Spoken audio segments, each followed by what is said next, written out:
What's up, everyone? It's Cannan back with another Wuthering Waves video. Today's video is going to be a discussion video, which probably should have went up earlier in the week, but sadly, just with work and everything else that we've been doing, it just got delayed. So I'm so sorry that I didn't get this up quicker.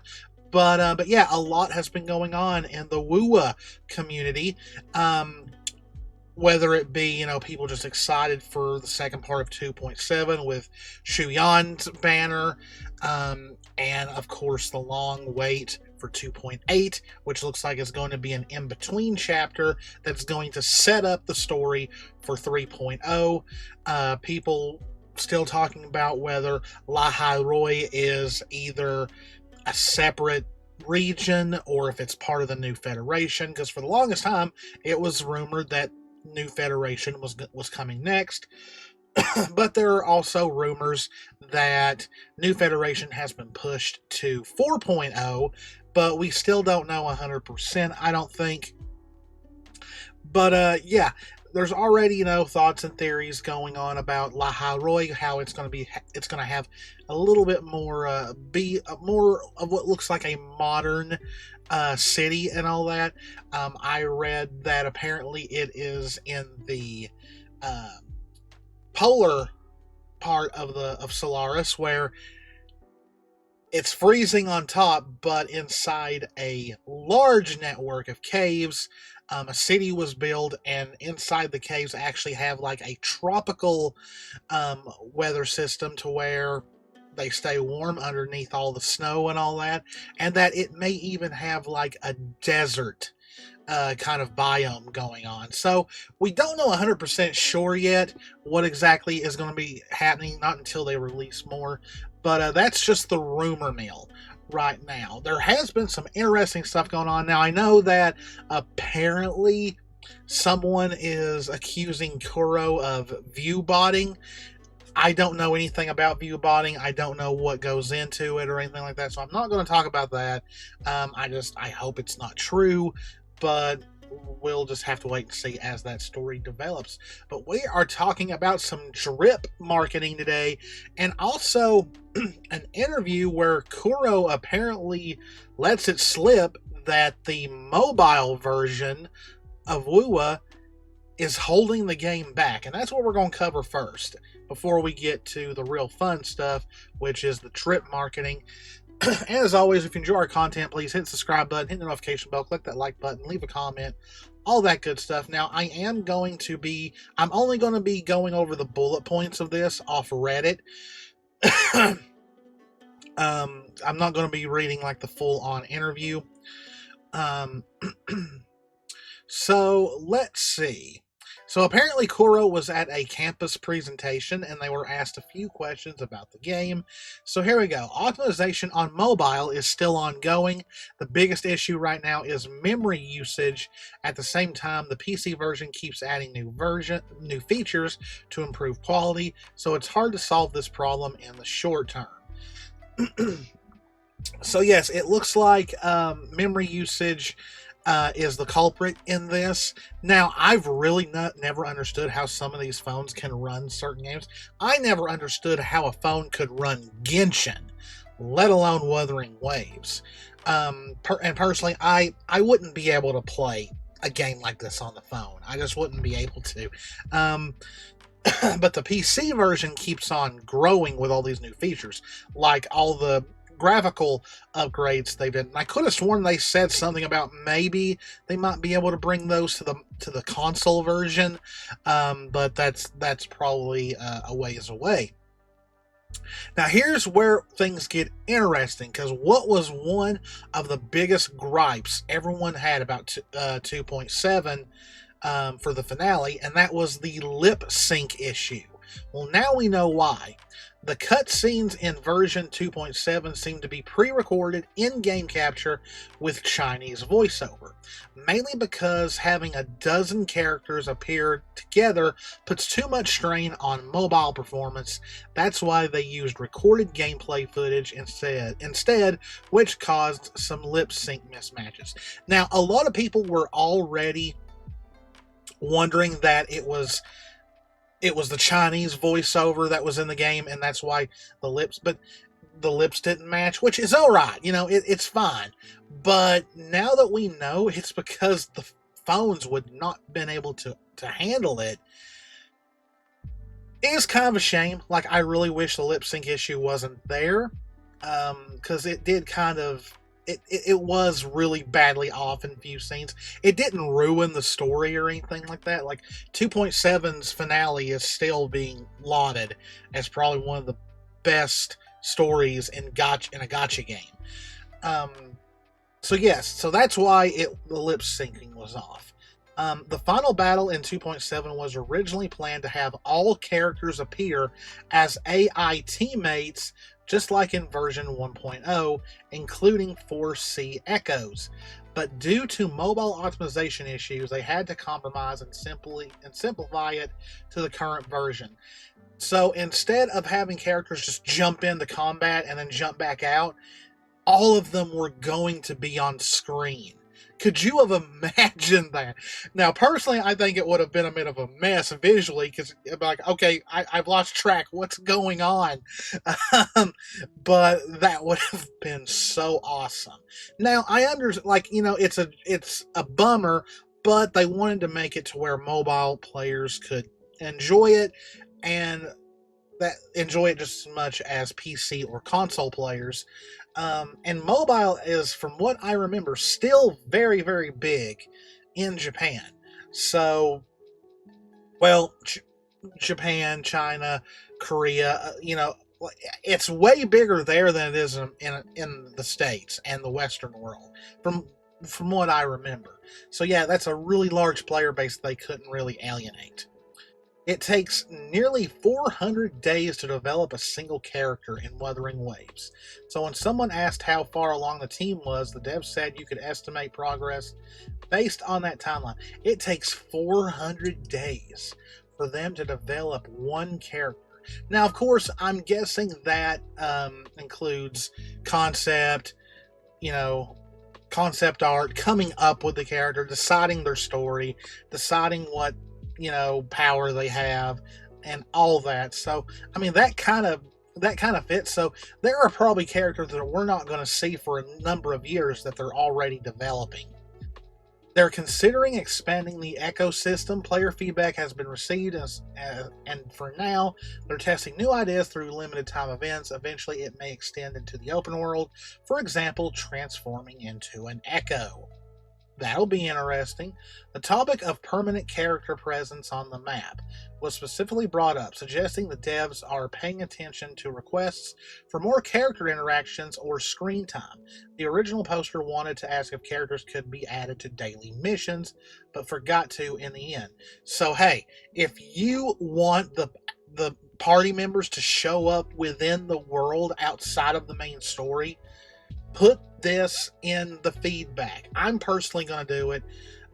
Characters being added to daily missions. The daily missions kind of do need to be updated, because I've been getting the same ones daily, it seems like. So, yes, definitely some new daily missions that involve actual party members, and not just from Renacida. Do some for Hulong as well. Like if it's in Mount Firmament, have Changli show up, Just, I think that's a great idea.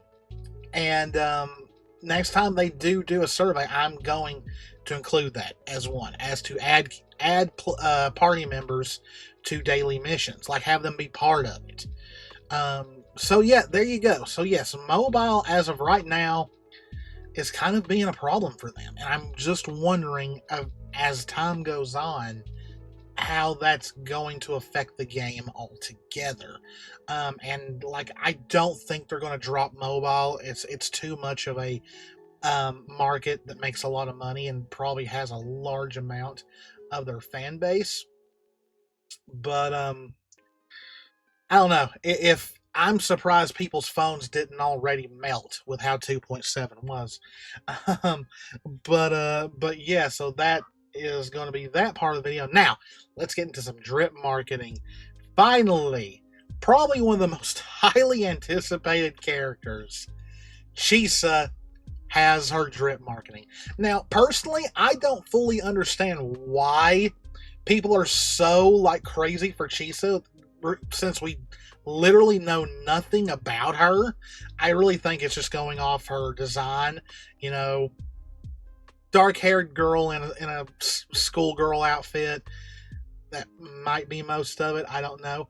But you know, when I first saw this art, seeing her sword, which looks like a pair of scissors, it also has a ruler on it, scissor blade. I'm like, there is no way that she's not a reference to Kill la Kill. She has got to be a Kill la Kill reference.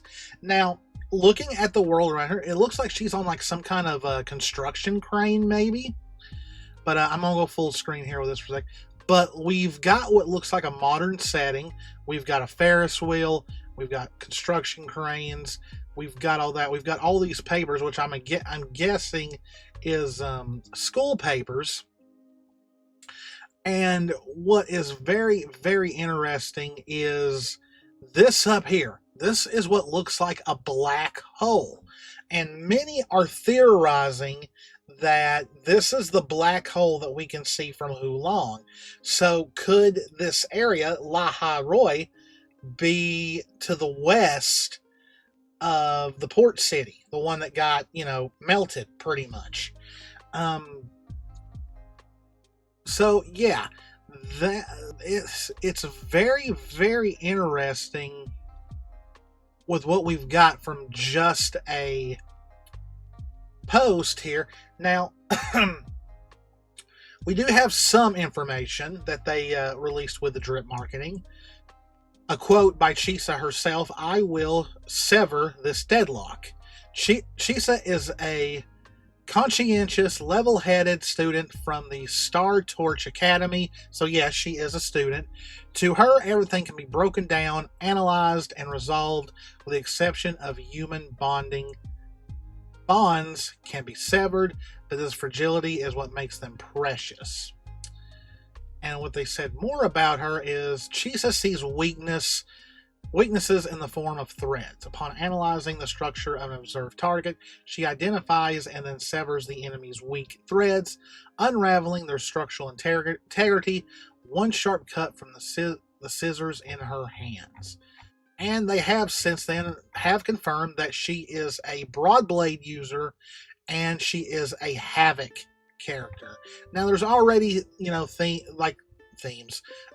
theories going around that she is a support, a DPS, a sub DPS, things like that, though it's not been confirmed by Kuro yet. We won't know stuff like that until much later. But she is not the only one that got drip marketing. Buling, the first 4-star in this game since Lumi, which was over a year ago, I think. But I think ever since Buling showed up, everyone was really calling it that she was going to be a playable character, and that she was more than likely going to be a 4-star. So this makes me wonder, because apparently she is going to be in 2.8, but she's going to be on the second phase banner, which I think is a Phoebe rerun. I don't remember, or a Perlova one. I can't remember, but she's going to be in the second phase. So it makes me wonder. No, or is it Cantarella? I can't remember. I think all of them are on this banner, to tell you the truth. But it makes me wonder if Buling, despite being technically a Septimont character, even though she's not from there, she's a Black Shores character. So I wonder if she's going to have a role in 2.8, or maybe going into 3.0 itself.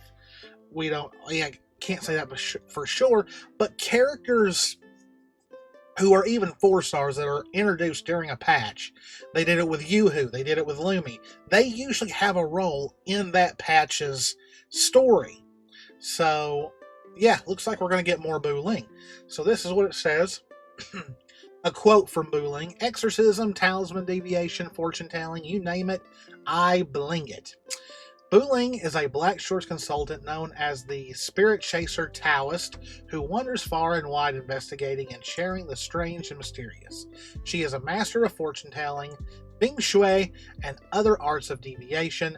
To cover the expenses in her travels, she sells talismans and offers her deviation services, which she thinks of as sort of guidance for those in need.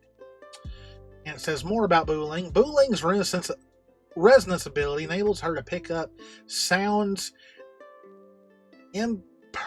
pretty much that others can't hear, and bestows on her an exceptional sensitivity to reverberation frequencies. She takes off her headphones, listening while holding her breath. Then she starts murmuring and tapping her thumb against her fingers.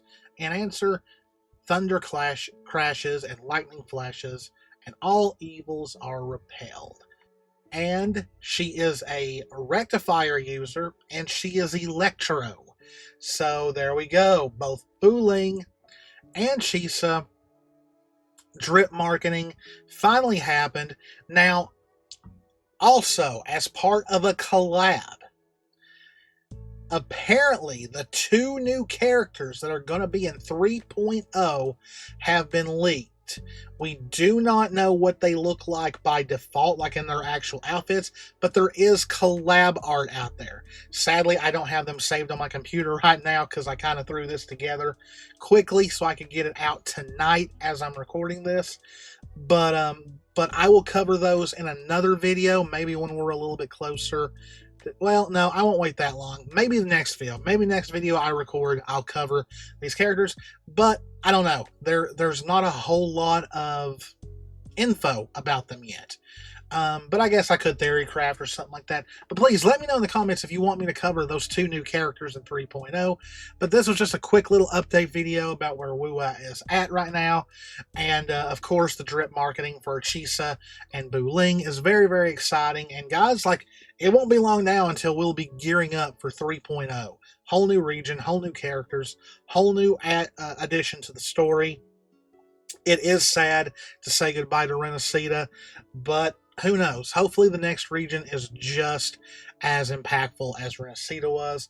But I'm going to get off here. Hope you all enjoyed it. If you did, please consider subscribing, hit the notification bell, click that like button, leave a comment, all this good stuff. As always, guys, this is Cannan. Me and Jess love you all very, very much. Please stay safe out there. Take care of yourselves, and I will see you in the next one. See ya.